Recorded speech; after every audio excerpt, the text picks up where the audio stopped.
mga magaganda, tandaan nyo ito parati. Huwag na huwag kayo manghamak ng pangit. Dahil gumaganda kayo dahil may pangit. Kami ang nagsakripisyo para gumanda kayo.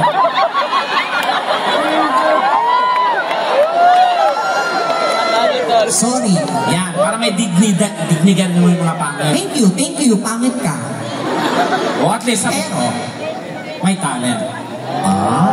Yun ang laban mo dun, Oo. Pangit ka, pero... May talent. Ang taray. So, pangit ka. Oo. Pero...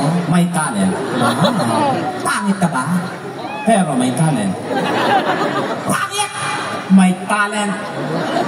Pangit mo! May talent ako. So, may talent ka. Oo. Pero... Pangit. At least sa'yo na nanggaling yan. Oo. Diba? Pero... Ulit, Ito, at least ako pangit ako and I admit it.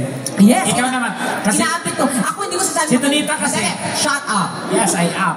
Hindi ko sasabi maganda ako. Ako, malinis lang ako sa katawan, naliligo ako, maayos ako, ganyan. O, naliligo din naman ako ah. Hindi ka nga nagsasabon, naliligo. O, ligo lang usapan ah. Bakit may sinabi bang sabon? Pati toothbrush, hindi mo ginagawa. I hate that. Nakakaya. Oo, Diyos ko. Bakit? Hindi ka talaga nag-toothbrush. Oo. Healthy naman yung ipin ko. Paano naging healthy yan? Ayan o, ngumiti ka. O, ayan o, may bakante, tanga ka. O, at least paupahan. Ang ipin yan. At kanya yung ipin ko, social yan. Paano naging sosyal? Parang computer. Ano yun? May Windows. Tapos yung mukha mo, Virus.